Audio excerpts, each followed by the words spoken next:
going to start with a raise of hands. How many of you, before you went to college, read anything Shakespeare, whether that was a play, a sonnet, or even a long-form poem? That's what I thought. Shakespeare has been an expected part of English curricula in the US for decades now, and he's a major player among what we generally call the English literary canon. However, how many of you, when reading Shakespeare, got the sense that his works were relevant to your life today? I can't say that I'm surprised. Unfortunately, there is a lot of information missing when Shakespeare is taught in schools that is essential to teaching his works today. And that is precisely what I'm here to talk with you about, what you missed when you first learned about Shakespeare. Now, you might have noticed that I didn't raise my hand either just now. And now I'm standing up here, and I'm about to tell you all about Shakespeare. I get if you've got questions. I first read Shakespeare as a junior in high school. I read Macbeth for my AP language and composition class, and I hated it. Truly, it just wasn't up my alley. A few years later, I started my undergrad as a chemistry major, intent on becoming a pharmacist. During COVID, I transferred schools and wound up at UNC Charlotte taking Organic Chemistry 2 on Zoom. Yeah. But at that same time, I was taking a British Renaissance literature course. We read some Shakespeare, we read from some of his contemporaries, but we also learned a lot of history. We learned just how Shakespeare's world worked and how similar in many ways it was to ours today. Shakespeare lived at a time that we now call either the British Renaissance or the early modern period. But for my purposes today, these are interchangeable. This was a massively decisive and turbulent era in British history, as the country transitioned from the medieval period with its feudal economy and unstable national borders to the Renaissance, the rebirth of classical writings, teachings, and art. The University of Cambridge dates this period from 1500 to 1750, and during this time, England had at least 12 monarchs, 1 Lord Protector, 4 deadly changes in state religion, including the creation of the Anglican Church, 1 civil war, countless bouts of plague, and the Great Fire of London, just to name a few. Now, Shakespeare lived from 1564 to 1616, so right smack in the middle of it. Now, I'd like to highlight for you today 3 significant transitions of the early modern period: modern conceptions of sex and gender, of race, and the development of the market economy. While some of these ideas existed much earlier in other parts of the world, their significance in this period and locale is unmatched due to the widespread global influence England eventually gained as a result of colonial enterprise. Thus, these ideas, still in development during Shakespeare's lifetime, have become inextricable from modern life. Now, we like to think that ye olden days were a period of intense conservatism. People with penises were men, people with vaginas were women. Women were lesser than men and stayed home and cooked and took care of kids all day. Pronouns weren't a thing, etc. Ultimately, though, that line of thinking is dead wrong in just about every way. The word vagina didn't even come into use until 1612, when it was translated into English from a French medical text. Instead, the most persistent understanding of the differences between men and women was that in the womb, all fetuses started off female. And if the conditions were right, the penis would descend and a male child would be born, meaning women were incomplete men.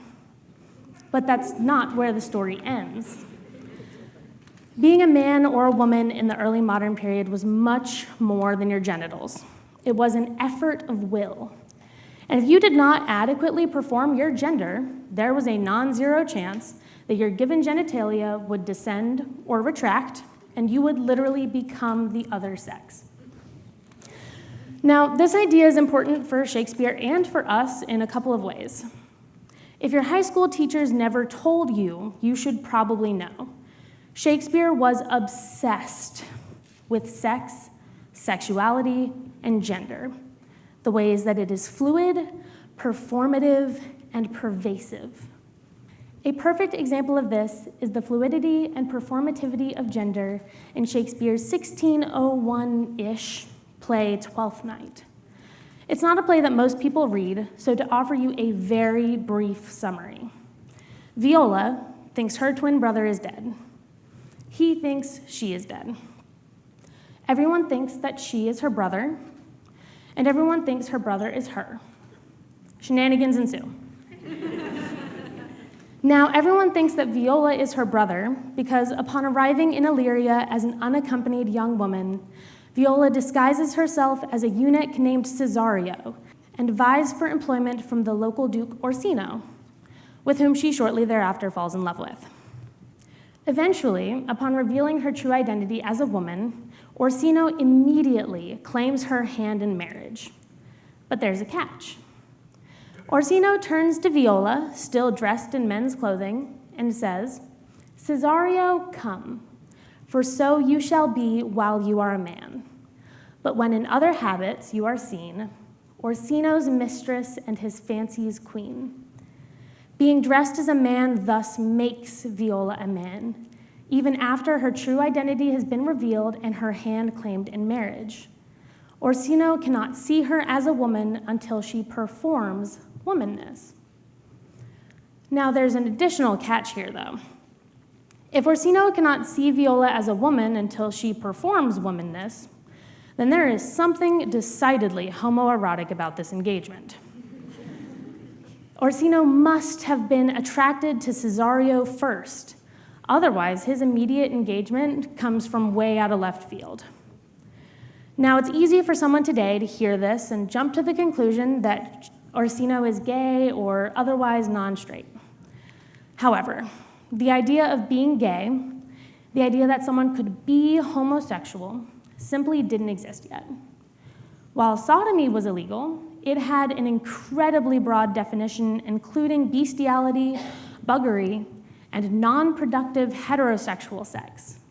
And it was often associated with other crimes like treason rather than being the sole charge. While the language and ideology was emerging, the idea of being gay and being persecuted as such is essentially an entirely modern invention. Now, this all becomes even more complicated on the Shakespearean stage because almost universally, women did not perform on the English stage. Thus, almost all of Shakespeare's women, some of his men, and all of his women disguised as men were played by adolescent boys training to become professional actors.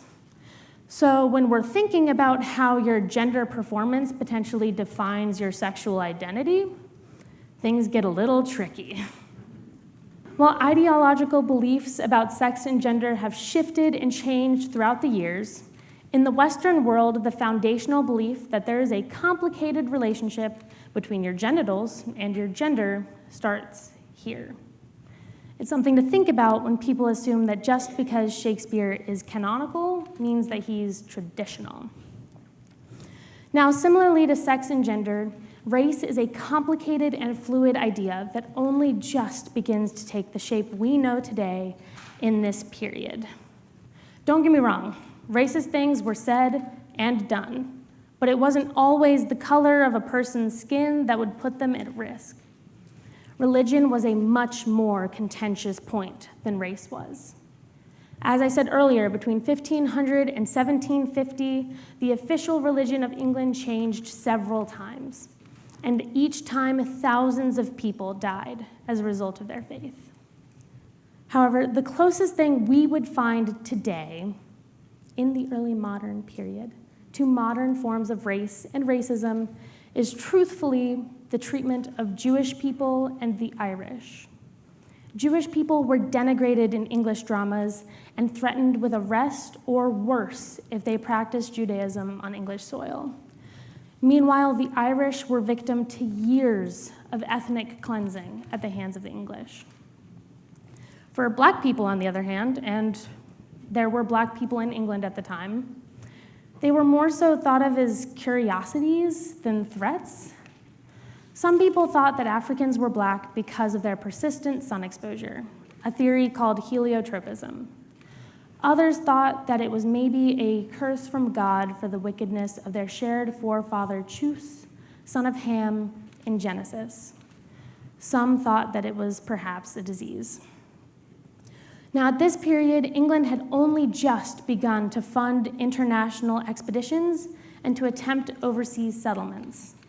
They barely even understood how human anatomy worked, so it makes sense that they would question the differing skin tones of peoples from across the globe.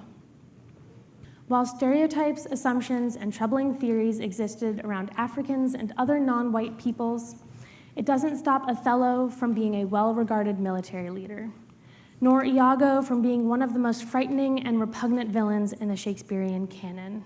Conversely, the Jewish moneylender Shylock in The Merchant of Venice is presented as a ruthless, cunning villain who mercilessly seeks out Antonio's life in exchange for a return on his loan.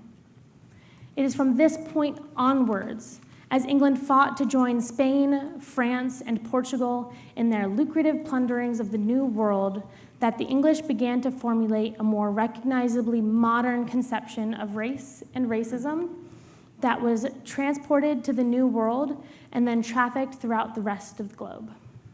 Questions of how blackness exists were replaced in exchange for ways to construct blackness as lesser than, ideologies that still exist in racist rhetoric today. Finally, change in this period wasn't just social, it was structural as well. Perhaps the most significant transition of the early modern period was the development of the market economy. England has a long-standing history of common lands, shared among the populace of villages across the country to grow food for their households, as well as for sale, and for use as pastures. However, beginning in the late Middle Ages and gaining strength throughout the 16th century, these lands came under threat from enclosure, where wealthy landowners literally enclosed these areas of common lands and used them instead as pastures for commercial farming. The resulting increase in poverty among these small subsistence farming communities resulted in an influx of impoverished farmers into London, and conversely, a significant growth in the number of wealthy landowners joining the middle classes. There were numerous uprisings as a result of this transition. The lower classes, starving due to resource hoarding and famine, revolted. Shakespeare likely references a 1607 uprising of this type in the introductory scenes of Coriolanus. The first citizen, in inciting the riot, says, "We are accounted poor citizens, the patricians good. What authority surfeits on would relieve us. If they would yield us but the superfluity while it were wholesome, we might guess they relieved us humanely. But they think we are too dear." We might wonder how similar this sounds to today as we watch global wealth concentrate upwards rather than outwards. By 1600, the English economy was virtually entirely commercialized, and from there it was only a matter of time before the dissociation between worker and labor that characterizes a capitalistic economy began to emerge. All that to say, there's a reason we still read Shakespeare. And it's not just because some fuddy-duddy white guys a couple hundred years ago thought we should, although there's an element of that. Shakespeare endures because his works are complex enough to be endlessly adapted to suit any time, place, or alternate reading. Once we've understood that, it becomes easy to see the ways that Shakespeare is relevant to our lives today. There is so much to learn about our time and our history from reading Shakespeare. But in order to do that, we must go further than the words printed on the page or spoken in the theater and into the world that informed those works. Find the jokes and innuendos, find the idioms and turns of phrase that have survived the intervening 400 years. Find adaptations of Shakespeare that you haven't encountered before. Find the ways that Shakespeare can help us to complicate hegemonic power structures so that we can dismantle them. That is why Shakespeare is relevant to your life and mine. Now, because I haven't had a lot of time here today, there is a lot of history that I have had to gloss over or forego entirely. Some of these ideas are still under debate among scholars in this field today. So I highly encourage you to look more deeply into this history on your own time. There are thousands of books and other sources to help you learn about the history that built today. A valuable mission should you choose to accept it. So, go forth, prosper, and fill in the holes around Shakespeare. Who knows? Maybe you'll even like a little bit of it. Thank you.